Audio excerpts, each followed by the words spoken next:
Hello YouTube, welcome back to another lesson on biology and geology. Today let's continue with new content. Today we are going to take a look to the units 11 and 12 that they are all about the ecosystems. The first unit, the unit 11, is called the ecosphere. So I would like to end this course with talking something about this part of the book, the ecosystems, because probably next year you will review all of these topics, but I think it's important at least to know something about that. And if I ask you what do you think is an ecosystem, probably the first thing you are going to think it's animals, plants, things like that. And that's true, but ecosystems are something more complex. Here in the image, you can see some animals like birds, fish. You can see also birds, crows, and also some plants. Okay, here you can see some roots, and also over here, but also some lichens and mosses and other plants. But ecosystems are made up of living things, but also the physical environment, like water, the air, the rocks, the the temperature, the humidity. All of these physical and chemical factors are included inside the ecosystem, and also the relationship between the different organisms and the organisms with the environment. So, as you can see, this is something quite complex, but we are going to try to explain it fast and easy, hopefully. Here you can see that the bear has a relationship with the is interacting with the fish because the bear is hunting the fish, and the crows probably are waiting for the remains of the fish, ¿no? El cuervo está esperando los restos que deje el oso del pescado para comérselo. Okay, so let's start with the beginning. What is the biosphere? We have seen already three layers or systems that form the Earth, the planet Earth. There's the geosphere, is the mineral and part of the planet. Then we have the hydrosphere with all the water in the planet, and the atmosphere, the layer of gases. So the biosphere is a layer of the Earth that contains all living things. And the biosphere is located between the previous three systems. So where the geosphere and hydrosphere and atmosphere meet together, there is that's the place where you can find the biosphere, because living things most of the time they need part of the other three systems. Right, an ecosystem can be defined as all living things and non-living things that exist and interact in one place. So an ecosystem can be considered as a piece of the planet, a certain space with some limits that separate that ecosystem from other ecosystems, and those limits are defined by scientists. Imagine that scientists need to study and understand all living things in the planet, but they cannot study them all at the same time. that will be an impossible task. So they need to choose a small part of the planet and focus on that part. Uh, and that will be the ecosystem. It's a part of the planet where scientists study the all living things and the non-living things that exist in that portion of the planet, right? So the ecosystem is made up of three things: the physical environment. Here you have an image. For example, in this part of the planet that we have considered as an ecosystem, you have rocks, you have water, you have also air, and there's some source of energy like sunlight, the temperature, the pressure, the humidity. All of these factors are included in the physical environment, and everything is called the biotope. The biotope is the sum of all physical components, non-living components of the ecosystem. The second part are all living things that exist in that place. So that is called the biocenosis, or also it's called community.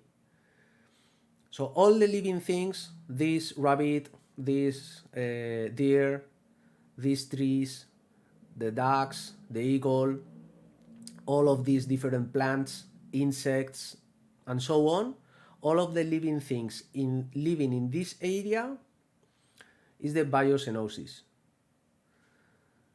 And the third part are the interactions between all of them, between the organisms and between the organisms with the environment.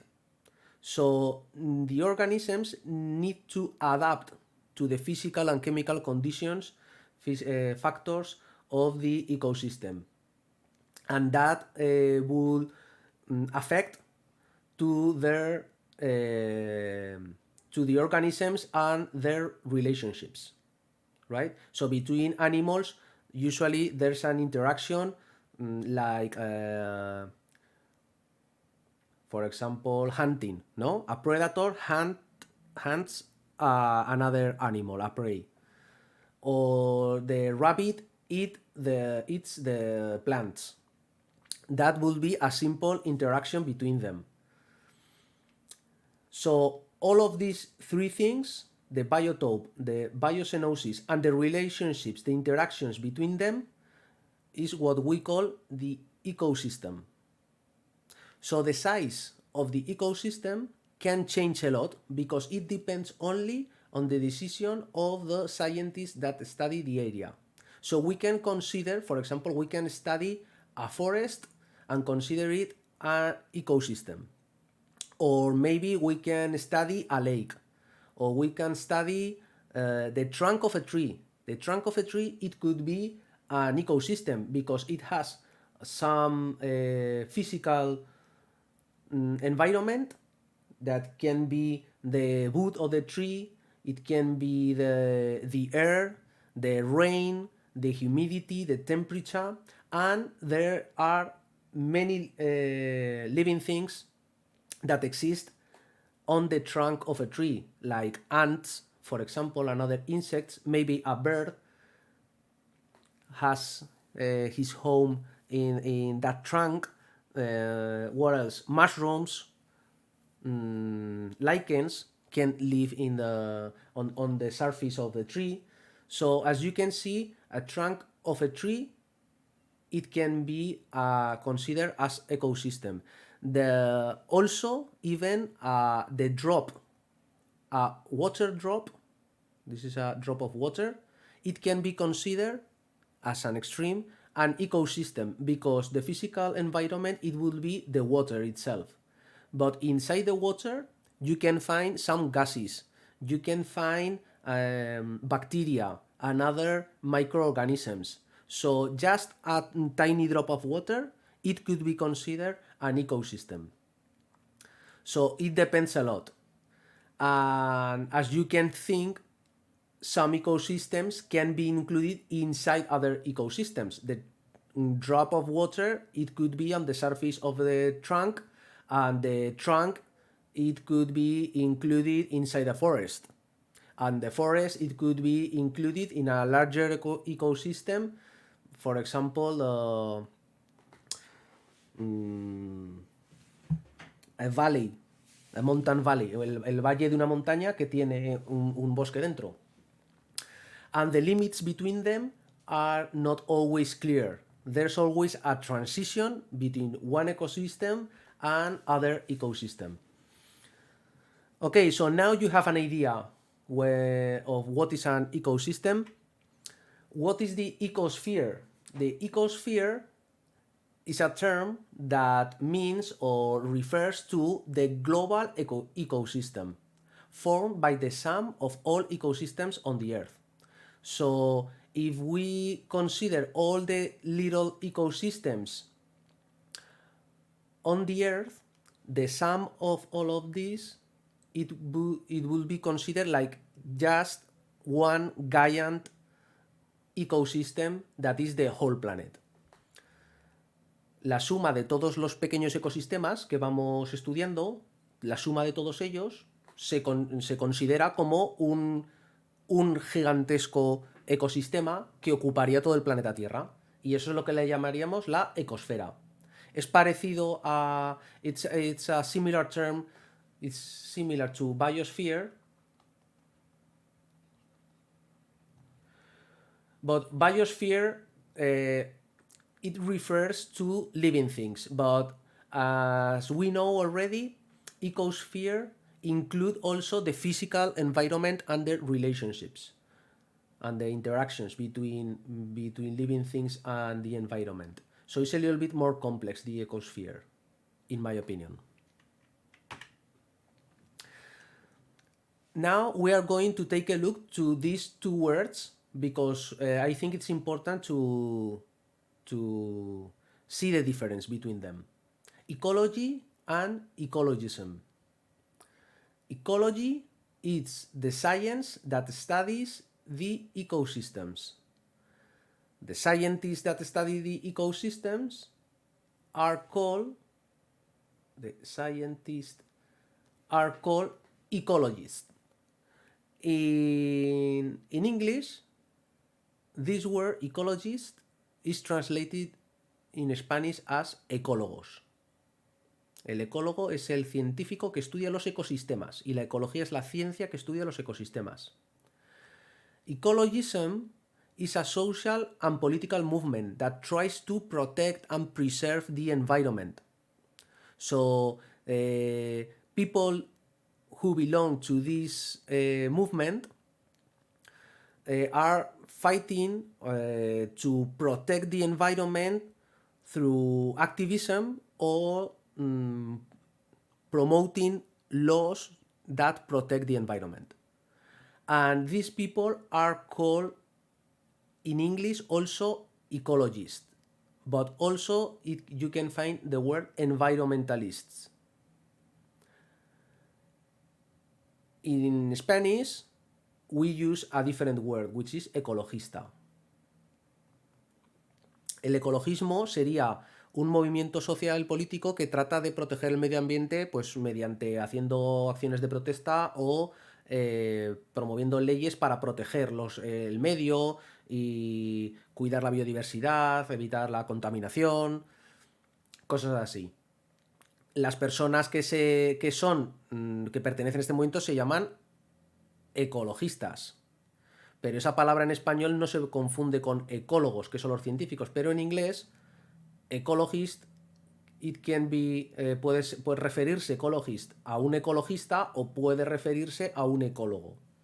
¿Vale? En inglés está ese pequeño problema que en español no lo tenemos porque tenemos dos palabras diferentes. Greenpeace, it's the most famous ecologist or environmentalist group or organization. Well, and what is a biome? A biome is a group of ecosystems that have the same climate and similar communities. As you know, the different climates of the Earth can be grouped in zones, and these large zones depend on the latitude. El clima del planeta es muy diverso y puede agruparse grandes zonas climáticas que dependen de la latitud, porque la radiación solar pues llega más inclinada en los polos y más perpendicular en las zonas próximas al ecuador. Y el clima cambia con la latitud. So we can find a polar zone, a temperate zone, and a tropical zone, right? This is the hottest one, the medium one, and the coldest one. This is for one hemisphere, and we have the same for the other hemisphere.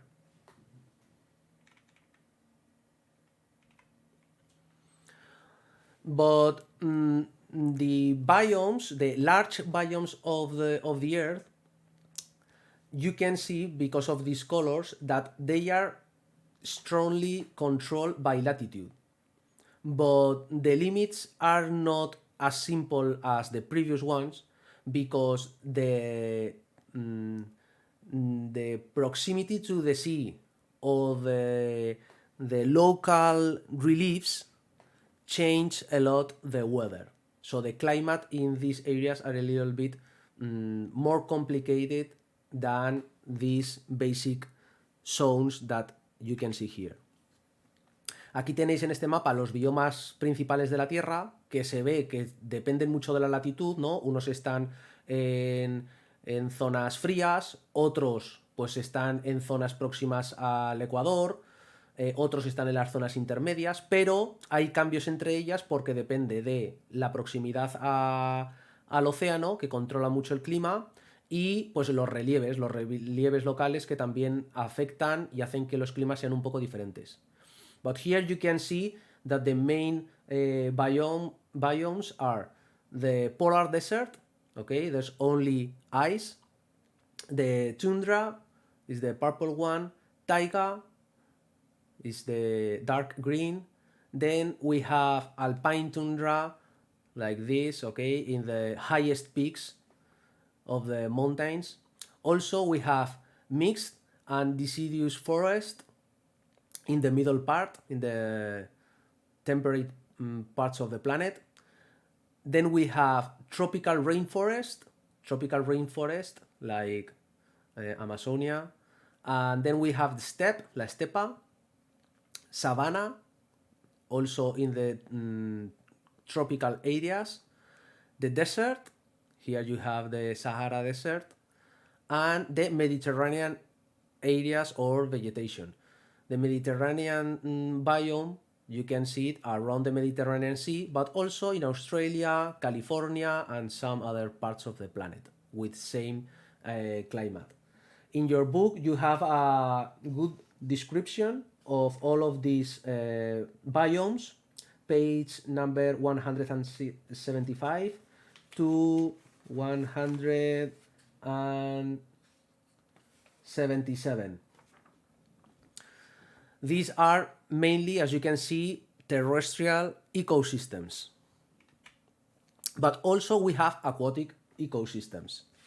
These ecosystems are controlled by the depth of inside the water.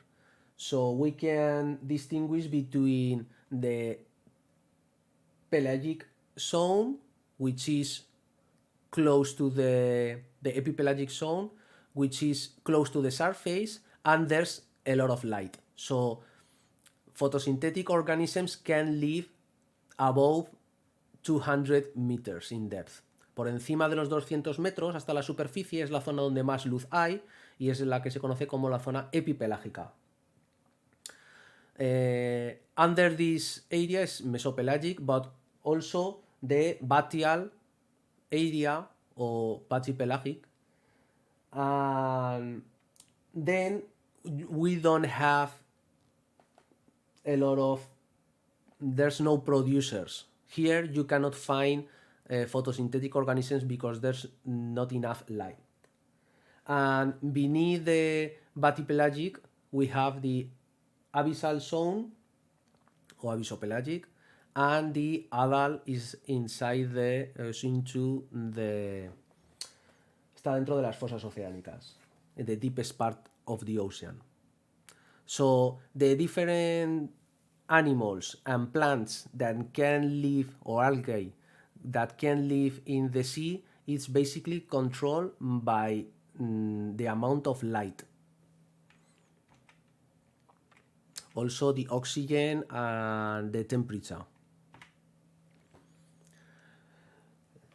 Those are the marine ecosystems, but also we have ecosystems related with freshwater areas, and they can be divided in two types of ecosystem: the lotic ecosystem and the lentic ecosystems. Lotic ecosystems are associated with rivers, streams, and all flowing waters. Los ecosistemas lóticos son los que se encuentran en torno a los ríos, cualquier corriente de agua. And as you can see, there's a gradation of especially plants, but also animals that live together with the plants, from the deepest areas of the river to the farthest areas, ¿no? De las zonas más profundas del río hasta las zonas más alejadas de la orilla. There's a transition in plants because they are adapted to different amount of water. And the animals that live in these areas also change because they adapted to a certain type of vegetation and amount of water. La cantidad de animales, los peces necesitan estar en el agua, las ranas están en un medio intermedio, gusanos van a estar en la tierra y luego en tierra firme, pues por ejemplo culebras. The factors that control this distribution of living things are usually the temperature, obviously, the amount of oxygen in the water. Some fish can live in certain rivers because of the amount of oxygen, and that depends on the temperature and the water speed. If the water speed is fast, si el agua del río, la corriente, la energía del río se mueve muy rápido, there's then more oxygen in the water, and some fish can live adapted to these areas, and other fishes need slower water speed, ¿no? Otros peces están adaptados a una corriente más baja. What else? The distance from the stream, la distancia a la corriente es también importante, ¿no? Hay plantas que viven cerca de los ríos, pero no son acuáticas y por eso cambia la vegetación. The lentic ecosystems are lake, marshes, lagoons and all standing water. Son zonas de aguas estancadas. The animals and plants living in a lake change because of the temperature of the water, the oxygen and light.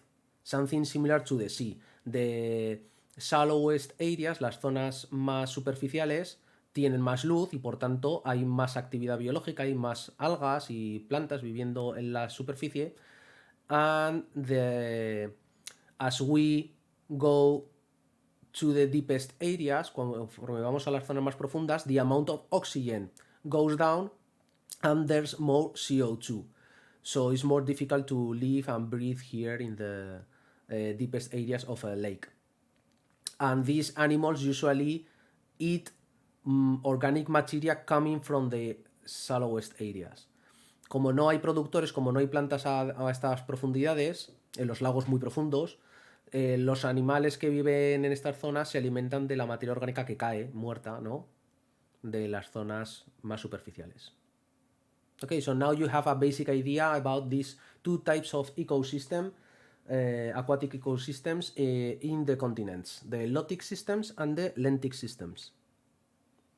and they are a little bit independent from the climate, the general climate. Estos ecosistemas lacustres y asociados a los ríos tienen unas características propias que son un poco independientes del clima. Dentro de un mismo bioma, el ecosistema de un río se parece bastante, aunque sean climas un poco diferentes. The next part that I would like to comment briefly, but I consider that is very important, is soil. Soil is an essential part of the continental ecosystems. And soil can be defined as the top fertile layer of the Earth's surface where plants grow. El suelo es una parte fundamental de los ecosistemas continentales y muchas veces no sabemos lo que es. If I ask you about what is soil, you probably will say, okay, where my feet are now. Pero eso no es del todo cierto. El suelo en geología y en ecología, el suelo es una cosa muy concreta, ¿verdad? Una parte de la superficie terrestre que es fértil y donde pueden vivir las plantas. Y este sistema complejo que es el suelo es muy importante para todos los ecosistemas y además puede perderse. Puede ser erosionado, puede ser barrido este suelo. And eso es un problema. And that could be a problem. The soil, it can be eroded and we can lose this value or precious layer of the earth. It's very thin and sometimes it's not protected and can be eroded, and is the base for a lot of ecosystems. A soil has like a life, right?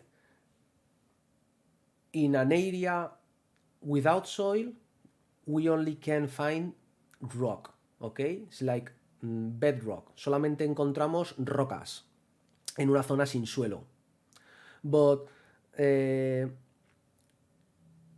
the soil suffer an evolution during the years and take a lot of time to get a mature structured soil. El suelo lleva una evolución desde que aparece hasta que se desarrolla completamente como un suelo maduro y estructurado, lleva mucho tiempo. Y el proceso es muy lento y se distinguen varias etapas. The first stage is there's no soil, okay? There's just rocks. But the rocks are broken by the rain and the geological agents, the rain, snow, and so on, break the rocks, ¿ok? Los agentes geológicos externos rompen las rocas, las fracturan, y en los huecos, en the empty gaps, some moss and lichens can live. And that's the first stage.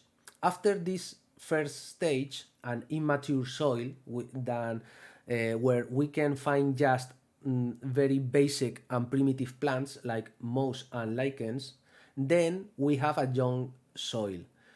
The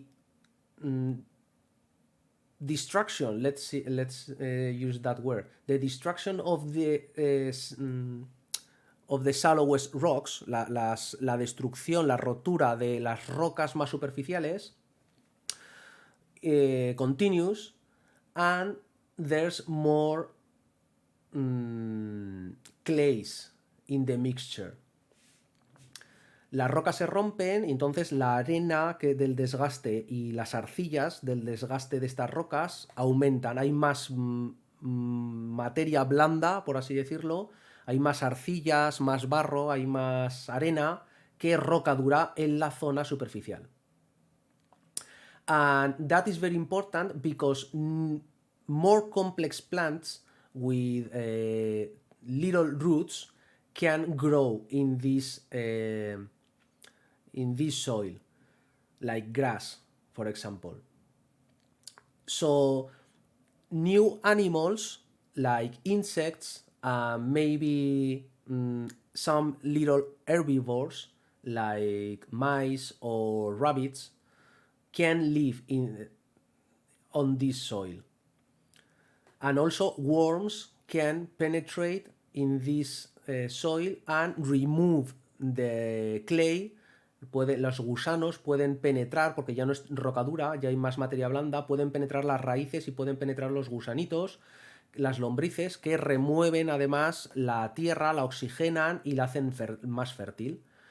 So in the next step, mature soil, we can see that the amount of clay is much bigger, la cantidad de arcillas es mucho mayor, and the bedrock, la roca sólida, está mucho más profunda.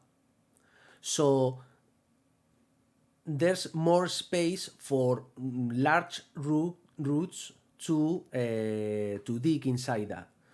Hay mucho más espacio para que las raíces puedan excavar dentro. Hay plantas más grandes se pueden desarrollar. So now we can find like a whole forest with trees, plants, different plants. A lot of animals can live on this surface. Worms, of course, insects can live in the soil. And there's a lot of dark color here because of the dead organic matter. También aumenta mucho la cantidad de materia orgánica porque se mueren las hojas, se mueren los animales, mueren o dejan excrementos y restos. Esta materia orgánica se acumula y es descompuesta por bacterias y hongos. So this mixture make the soil a very fertile place, and a lot of plants and different animals can live in this mature ecosystem. So the problem is, if these plants die, the roots cannot support or protect the soil and can be eroded. So we can come back to the beginning after so many years of development. Si se talan los árboles, si se quema el bosque, las raíces ya no aguantan, ya no sujetan el suelo se queda descubierto y se puede erosionar. Y todo este suelo fértil que ha costado muchos años en desarrollarse se pierde y volvemos otra vez al estado inicial. A mature soil can be divided in different layers that we call soil profile. El perfil de un suelo, cuando el suelo está maduro, podemos distinguir varios perfiles. These layers are called horizons. Se llaman horizontes. We have the O horizon, that it has a lot of humus. El humus es esta materia orgánica, rico en materia orgánica, y hace el suelo muy muy fértil. The horizon A is the topsoil and is rich in organic matter, that's why it has a dark color. And then we have the horizon B, which is called subsoil, and it's a zone of accumulation. When the rain touch the surface, can infiltrate the water and dissolve some substances that are accumulated in this area. So it has more mineral part than the previous horizons. And the last horizon is the horizon C, and is the bedrock, es la roca madre inicial, más o menos rota, más o menos alterada. Good, so this is all for now. I wanted to explain you something about the ecosystems. I know it has been a lot of information and I explain it very fast, but you can stop the video as many times as you want. You can take a look to the book, and I consider this is an important topic that I would like you to study a little bit, because maybe nobody is going to explain you this again. You can see some of these topics in the fourth course, but it's an optional subject. Nadie más os va a explicar qué son los ecosistemas y me gustaría, pues por lo menos que os quedase un poco claro, ¿no? Que algunos conceptos de los ecosistemas, porque los volveréis a ver en cuarto de la ESO, pero biología es optativa en cuarto de la ESO, así que puede ser que algunos ya nadie os explique esto nunca más. Así que eso. I hope you like this lesson. If you have any questions, you can ask me as always. I remember you that the course is not finished yet. So you can write me, you can write an email or send me a message by Moodle, and I will ask you answer your questions. So see you in the next lesson. Bye.